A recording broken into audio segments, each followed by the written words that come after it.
Salut à tous et bienvenue à ce nouvel épisode des Experts VI Pro. Aujourd'hui, on va recevoir un expert qui est propre sur lui et pour cause. C'est un spécialiste de l'aspiration.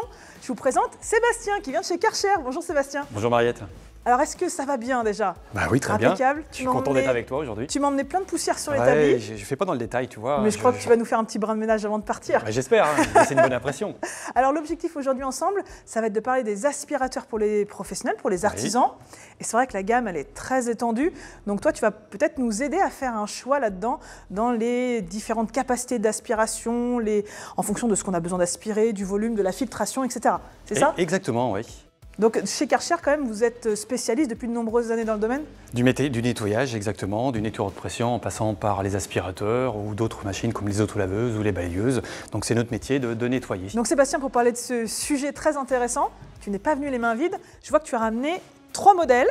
On va peut-être parler du premier qui se présente. En fait, c'est un aspirateur professionnel, mais standard. Et là, je vais te présenter d'autres aspirateurs, d'autres filtrations. D'accord, parce que tu as quoi? Tu as un classement dans tes filtrations, justement? Dans la filtration, ce sont les aspirateurs qui sont classifiés. En fait, il y a un type de classe. Ça correspond à des normes? Ça correspond tout à fait à des normes. En fait, c'est l'ensemble de l'aspirateur qui est classifié pour un rejet à l'extérieur de l'aspirateur de certains nombres de quantités de poussière dans l'atmosphère. Grosso modo, tu as des aspirateurs qui n'ont aucune classe, comme celui-ci. Tu as des aspirateurs que je vais te montrer. Justement, je vais te montrer un aspirateur comme celui-ci. Vas-y, vas-y. Qui sont classifiés ici L. Okay. Après, tu as une classe qui s'appelle M et tu as une classe en haut qui s'appelle H. Les aspirateurs qui n'ont pas de classification, en fait, c'est pour faire des chantiers standards, pour aspirer tout type de gravat. Et en fonction, tu vas monter L, M, H, tu vas avoir des dangerosités de poussière. L, c'est des poussières peu dangereuses, des poussières de calcaire, par exemple.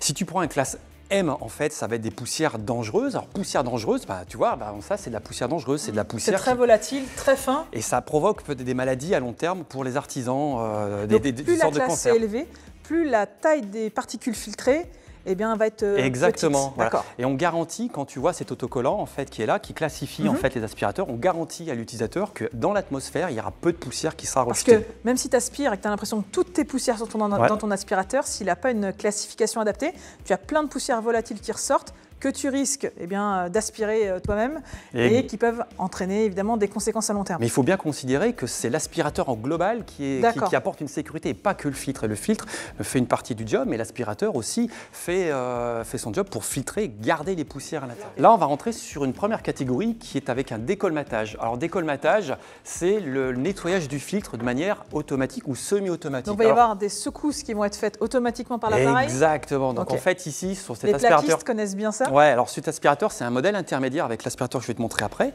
Donc en fait, le décolmatage, c'est l'opérateur qui va le déclencher. Donc il va appuyer sur ce bouton, donc au fur et à mesure comme ça. Ça va être à la demande. Et ça va être à la demande. Et l'intérêt, c'est que tu fais ça de l'extérieur. Tu appuies sur le bouton et il va venir décolmater en fonction de la demande de l'utilisateur. Alors, donc, produit intermédiaire, si tu veux. Voilà. D'accord. Et par contre, produit intermédiaire, mais qui a quand même une petite option que je crois reconnaître avec la prise électrique devant. Est-ce que c'est un couplage avec l'électroportatif qu'on va utiliser? Dès que tu as connecté ton outil, que tu l'as connecté avec le tube, là, quand tu as connecté, en fait, quand tu le mets en route, ici, c'est l'appareil que tu vas avoir dans les mains qui va piloter l'aspirateur. Et quand tu vas relâcher, sur nos aspirateurs, tu as 15 secondes. Donc, il ne va pas se couper tout de suite, il va se couper 15 secondes après, de manière à aspirer en fait, toute la poussière qu'il peut y avoir qui était résiduelle. Voilà. Ok. Bon, Sébastien, décolmatage manuel, prise d'asservissement. Décolmatage semi-automatique. Ouais, bon, si tu veux, tu joues sur les mots. Bah je suis sûr que tu as encore mieux à me proposer.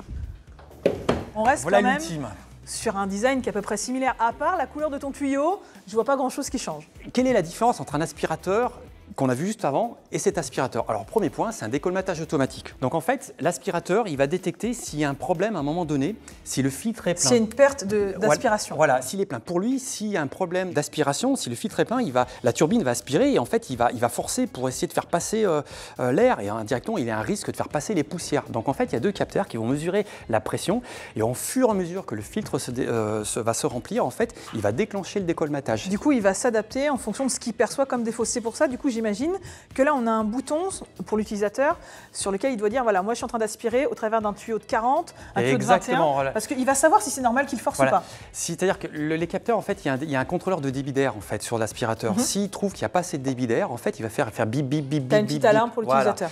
Et donc ce bouton-là, en fait, va te permettre de calibrer le tuyau. Et si jamais il y a un problème de bouchage, par exemple, au niveau du tuyau, là, il va sonner, il va avertir l'opérateur. Attention, ça va sonner. Alors, question pratique. Et intéressé? Oui. Est-ce qu'on met un sac ou est-ce qu'on met pas de sac? Donc l'intérêt d'un sac papier, quelquefois sur les poussières très dangereuses, type, je sais pas, je prends de l'amiante pour les classes F, pour les classes H. Sécurité. Voilà, c'est que en fait, toute ta poussière dangereuse va rester dans le sac. D'accord. Et l'intérêt des sacs, en fait, c'est que quand tu l'enlèves, tu peux refermer le sac dans un sac en plastique sans qu'il y ait une contamination de l'extérieur. Et c'est vraiment important en fonction des poussières. Et l'intérêt sur cet aspirateur, c'est que tu n'as pas besoin de démonter le filtre, en fait, quand tu aspires de l'eau. Dans la plupart des aspirateurs, comme le tout premier qu'on a vu, tu as une cartouche qui est sous le moteur. Quand tu aspires en fait, de l'eau, tu peux démonter ta cartouche pour pouvoir aspirer de l'eau. Celui-ci, en fait, le filtre est sur le dessus. Je vais te montrer juste après, dessus. Et tu as deux capteurs juste au-dessous du moteur qui vont venir en fait avertir que quand l'eau va monter, ça va venir couper la turbine.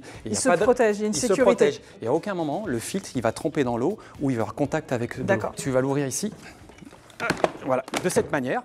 Donc là, tu as un accès au filtre. Et en fait, ce qu'on a pensé, en fait, au lieu de retirer le filtre manuellement avec un risque de l'abîmer, en fait, il y a une cassette. Ok, ça marche. Premier point. Et le deuxième point, si tu as envie de le décolmater manuellement, s'il y a un peu de poussière, tu le mets dans une poubelle. Et tu viens taper pour faire descendre et après tu peux Ça t'évite de changer le consommable de façon inutile quoi. Voilà. Tu peux le réutiliser un petit peu. Et de cette manière. Et le gros point en fait quand tu l'as remis ou quand tu l'as reçois, pour le remettre c'est super simple, tu peux pas faire d'erreur. Moi je le trouve bien propre ton aspirateur. Ouais mais il est neuf, c'est normal. Ouais. Mais parce que moi mon établi justement il est bien sale. Tu me ferais pas une petite démo?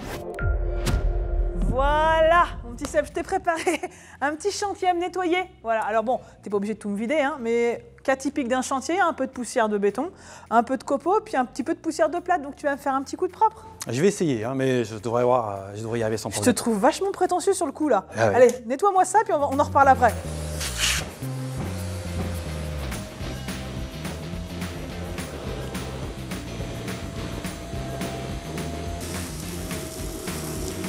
Et tu vois, et ce que tu entends, c'est le décolmatage du filtre en permanence. Parce que le bruit que tu entends, c'est le boum, boum, boum, c'est toutes les 15 secondes. Automatiquement, il se décolmate. Même s'il n'y a pas besoin de décolmater, il se décolmate. Et si les poussières étaient vraiment en grosse quantité, là, il se décolmaterait en permanence. Ça marche. Ouais, vraiment, c'est pas terminé. Hein. C'est vrai? Oh bah non. Non. Attends, regarde, j'ai vidé là. Non, mais... Allez, vite, arrêtez, tu vois. Non, mais tu vas pas arrêter du tout. Allez, un peu de place. Quoi? Fais-moi voir vraiment ce dont t'es capable. Oh non. Allez, go! T'en as mis de partout là. Du coup, t'as des accessoires aussi? Ouais, on peut aller avec ça. Oui, parce que ça serait dommage d'en laisser. Tiens, regarde, je te débarrasse. Tu vois, je fais tout pour t'aider. Hein.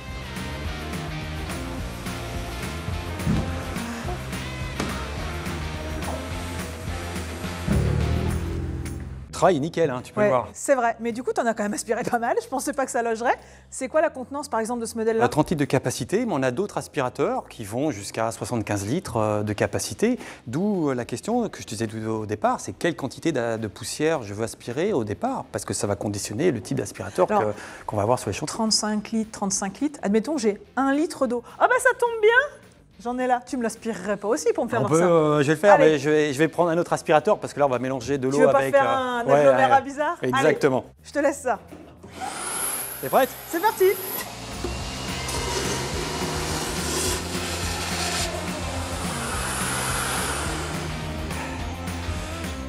Tu vois, Mariette, même avec le plus petit de la gamme, on arrive à faire des choses quand même qui sont sympas. Je dois admettre, c'était plus rapide que ce que je pensais. Bah, tu vois. Et du coup, c'est une bonne nouvelle pour les artisans parce que Karcher fait partie du programme VI Pro. Exactement.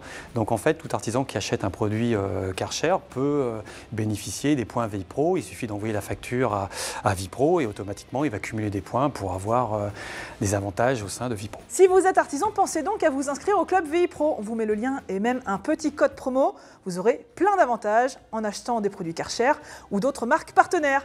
En attendant, je vais me faire un petit coup de propre parce qu'il m'en a mis partout. Mais par contre, tu feras le ménage, hein.